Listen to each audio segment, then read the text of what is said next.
Amados irmãos, a paz do Senhor. Aqui estamos para mais um estudo da Palavra de Deus e hoje louvamos o Senhor pela sua graça e misericórdia. É óbvio que ontem iniciamos o primeiro capítulo do nosso querido livro de 2 Timóteo.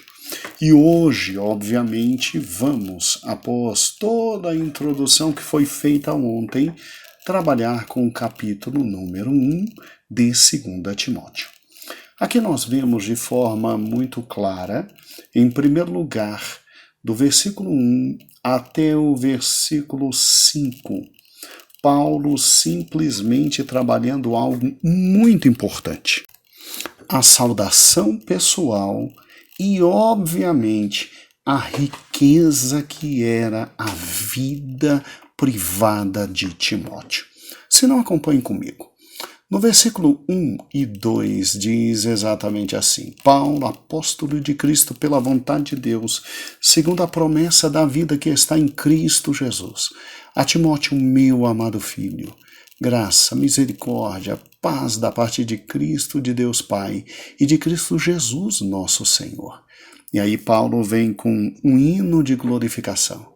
Agradeça a Deus, glorifica a Deus, exalta a Deus, a quem desde os meus antepassados sirvo, com consciência pura de que sem cessar tenho memória de ti nas minhas orações noite e dia. Noite e dia. Ou seja, após esses 3 versículos, Paulo que simplesmente diz: olha, filho, aqui quem está falando é Paulo. Aqui quem está falando é Paulo, teu pai na fé. E não cesso de orar por você.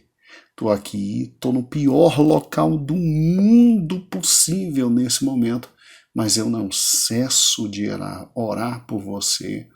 E simplesmente eu quero te lembrar agora, meu filho, de todo o teu passado, de toda uma riqueza que você tem na mão. E eu sou grato, extremamente grato a Deus. E sabendo que eu estou perto da minha morte, eu vou te dar um conselho após te lembrar toda a riqueza que você tem. Guarda o bom tesouro. Guarda o bom tesouro, com auxílio do Espírito Santo que habita em nós. Ou seja, quando você e eu lemos hoje 2 Timóteo capítulo 1, nós vimos de forma muito clara que do versículo 1 até o último versículo se destaca de forma muito grande o versículo 14. Ou seja, a primeira preocupação de Paulo, sabendo que sua morte estava muito perto, foi a de lembrar a Timóteo toda a grandiosidade do tesouro que havia na vida dele, tesouro espiritual, e ele simplesmente diz: olha, Timóteo, seja extremamente grato e guarda tudo que Deus te deu. Guarda tudo que Deus te deu. Veja que interessante, e esta é realmente a ênfase, porque Paulo, lembrando a Timóteo do passado, ele diz assim, a partir do versículo 4, porque de 1 a 3, simplesmente ele se apresenta. No 4 ele diz: lembro-me das tuas lágrimas e desejo muito te ver para me encher de alegria. Trago à memória a fé não fingida que há em ti. Fé que habitou em primeiro na tua avó e depois na tua mãe. O nome da avó, Lloyd, e o nome da mãe, Eunice. E tenho certeza que também há em ti. Por causa disso, lembro-me perfeitamente do dom de Deus que está em ti e que em ti está pela imposição das minhas mãos. Olha o que Paulo fala com Timóteo. Paulo sabia que estava perto de morrer e Paulo tinha escolhido Timóteo para ser o homem que continuaria o trabalho que ele iniciou perante todos os gentios. Sim, Paulo tinha esse poder, o poder de escolher aquele que o sucederia como supervisor de todas as igrejas que ele, Paulo, simplesmente usado pelo Espírito Santo, tinham levantado. E ele olha para o seu filho Timóteo, a primeira coisa que ele faz é: você não se esqueça, por gentileza, do tesouro que há em você. Em primeiro lugar, você é alguém absolutamente sincero, Timóteo. Você cresceu numa casa de gente sincera, de gente não fingida, de gente honesta, e você é produto absoluto da fé sincera e não fingida que habitou em primeiro lugar na tua avó e que, gerando a tua mãe Eunice, tanto a tua avó, Lloyd, quanto a tua mãe, Eunice, simplesmente te ensinaram a andar desta forma. Tua avó e tua mãe foram mulheres de fé. Você cresceu com fé sincera, não fingida. Isso há em ti. Tu és tão honesto, tu és tão sincero, tu és tão digno, tu és tão probo, que até hoje, Timóteo, eu não me esqueço das tuas lágrimas, lágrimas de alegria, quando passávamos em todas as cidades e Deus operava, lágrimas de absoluta tristeza ao me ver arrebentado e quebrado e quase morto, lágrimas de sinceridade e fé não fingida. Meu filho, você tem esse tesouro, e isso é algo riquíssimo para qualquer um que quer estar na frente de uma série de igrejas. Isso é pressuposto essencial para alguém ser escolhido como substituto de um grande homem ou de uma grande mulher que está à frente de uma grande igreja.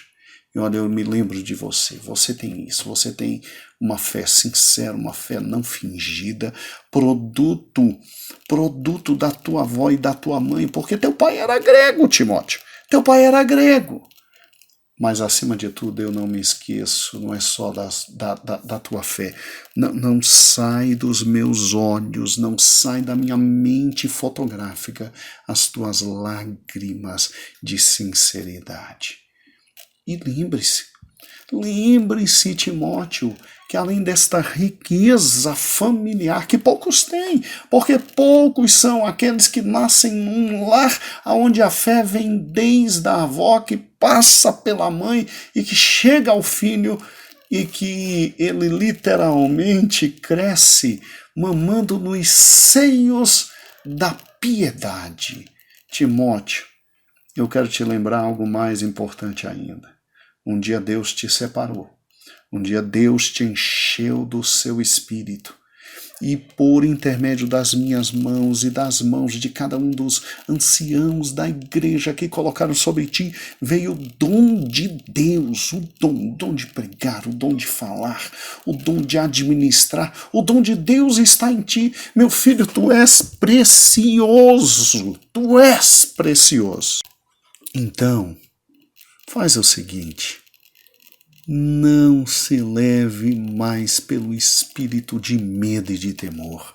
Olha o versículo 7. Pois Deus não nos deu o espírito de medo, mas Deus deu a nós o espírito de força, de amor e de moderação. E diz quem está falando isso? Deus Santo de misericórdia. Quem fala isso é quem está preso e perto de morrer. Perto de morrer. E aí ele vem e diz no versículo 8, então, não te envergonhes do testemunho do nosso Senhor, nem de mim que sou prisioneiro dele. Em vez disso, fortifica-te, participa das aflições do Evangelho segundo o poder de Deus, porque Timóteo, todo aquele que foi chamado para o Evangelho, não foi chamado para a vida boa, não. Quem foi chamado para o Evangelho não foi chamado para ter somente momentos de lazer, de alegria, de conforto. Foi chamado sobremodo para estar em prisões, em sofrimento. Então não é para se envergonhar, não. Não é para se envergonhar, não. Lembre-se, olha o versículo 9, que fantástico. Lembre-se, Timóteo, que ele, Cristo, nos chamou com um chamado santo, e não conforme nossas obras, Nós não fomos chamados pela capacidade que poderíamos ter, nem pelo que estávamos fazendo ou poderíamos fazer. Ele nos chamou porque Ele conhecia o nosso coração. E Ele, segundo a própria intenção, nos deu o privilégio, a graça de servi-lo. E isso Ele fez, inclusive, antes do princípio dos tempos. Ele já tinha olhado para nós e já tinha dito: aquele será meu servo. Meu servo. E isso não por causa das tuas obras, isso por causa da graça, favor imerecido. Ou seja, Timóteo, está no ministério. É uma das maiores graças concedidas por Deus. Concedidas por Deus. O chamado dele é um chamado santo, maravilhoso, e que simplesmente nos chamou em razão da sua graça, do seu amor, do seu extremo amor. Então, servi-lo é um privilégio. Ou seja, Timóteo, pare e pense, raciocine comigo. Se você parar e pensar, o fato de termos sido salvos pelo seu eterno amor, sua eterna graça, simplesmente é algo que nos deve parar e nos fazer refletir, porque Ele nos chama, e Ele nos chama porque antes nos salvou. E o fato de nos ter salvado foi algo tão maravilhoso, tão imerecido, tão surreal, porque nós vivíamos em nossas absolutamente manchas e vidas pecaminosas de pecado. E Ele nos amou e nos tirou das trevas e nos colocou simplesmente na sua luz. Então, Timóteo, o Evangelho é motivo de glorificação a Deus. O Evangelho é motivo de exaltação a Deus. Então não se envergonhe disso. E não se envergonhe do fato de simplesmente eu estar preso. Porque o próprio Cristo já tinha afirmado, Timóteo: se fizeram a mim, quanto mais a vocês. Quanto mais a vocês. Aí o versículo 10 vem e diz: mas agora é manifesta pela aparição de nosso Senhor Jesus Cristo, que anulou a morte e trouxe para a luz a vida e a imortalidade por meio do Evangelho. Ou seja, Timóteo entende que o que eu estou passando é um nada, porque eu fui constituído pregador, apóstolo e instrutor da maior verdade de todas, de que no Evangelho Deus amou o mundo de tal maneira que enviou seu Filho para nos tirar da morte para a verdadeira vida. Então, prisões, limitações, calabouços, ou seja, eu, Paulo, que estou aqui no pior local do mundo, eu ainda estou feliz e eu estou alegre, estou instruindo você a ser homem, a ser forte, a ser corajoso e a não se envergonhar, porque o maior privilégio de um homem é servir a Deus no seu ministério. E aí Paulo vem no versículo 12 e diz assim: por causa disso, por causa desse amor imenso, eu também sofro. Porém, eu não me envergonho, Timóteo, porque eu sei em quem eu tenho crido e tenho certeza que Ele é poderoso para guardar o meu bom depósito até aquele dia, o meu bom tesouro, o que eu tenho na eternidade. E você, homem, você, Timóteo, vem com isso desde criança. Você é uma pessoa diferenciada, você é um homem diferenciado, você vem de uma família absolutamente diferenciada, você cresceu e quando eu apareci aí, que eu ouvi falar de você, eu simplesmente te levei comigo e simplesmente o meu amor é contigo até hoje e você é o meu escolhido para continuar a liderança no ministério, Timóteo. Então, Timóteo, eu te peço, versículo 13, ó, que fantástico, irmãos, fantásticos. Preserva o exemplo das sãs palavras que tenho ouvido de mim. Não é para adaptar a Bíblia, não. Não é para ensinar outra coisa, não. Não é para modificar o que eu tenho te ensinado, não. Preserva as sãs palavras. Pecado é pecado, morte é morte. Inferno é inferno, céu é céu. Deus é Deus, o diabo é o diabo. Evangelho é evangelho, vida eterna é vida eterna e inferno é morte eterna. Preserva as sãs palavras. Não muda. Eu sei que está difícil. Eu sei, Timóteo, que Nero que está no poder e está todo mundo sendo perseguido. Inclusive eu estou perto de morrer. Eu estou sendo absolutamente ilibado para a morte. Eu estou sendo preparado para a morte. Eu estou sendo levado à morte, mas eu quero que você preserve as sãs doutrinas. Não muda, preserva. E o mais importante, Timóteo, versículo 14. Guarda bem o bom tesouro que te foi confiado por meio do Espírito Santo, que habita em nós. Guardar bem o quê? Que tesouro é esse? Que foi confiado pelo Espírito Santo. As sãs palavras. Este é o grande tesouro. Este é o grande tesouro. E aí é óbvio que nós temos que ter simplesmente em mente que há um grande tesouro em nós, irmãos. Há um grande tesouro em nós, que é a palavra do Senhor, que é o Espírito do Senhor. Este é o grande tesouro que há em nós. O Espírito Santo, inclusive, nos selou já para a vida eterna. E nós temos que ter em mente que não é só Timóteo que tinha um tesouro fantástico como esse. Lembre-se que eu e você temos em nós a habitação eterna do Espírito Santo, que nos capacita a guardar de todos os ladrões da nossa alma o depósito que é a sua palavra, confiada a nós por Deus. Então, meu irmão, guarda o bom depósito até aquele dia.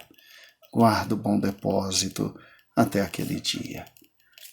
Amados irmãos, Paulo termina simplesmente as suas primeiras palavras ao seu filho antes da morte, dizendo no versículo 15, 16 e 17 e 18 sobre uma comparação terrível. Ele diz assim, olha, todos me abandonaram. Aí nós vimos, obviamente, lá em 1 Timóteo capítulo 4, que ele diz que realmente só Lucas ficou com ele, está acompanhando ele e não deixa o apóstolo Paulo.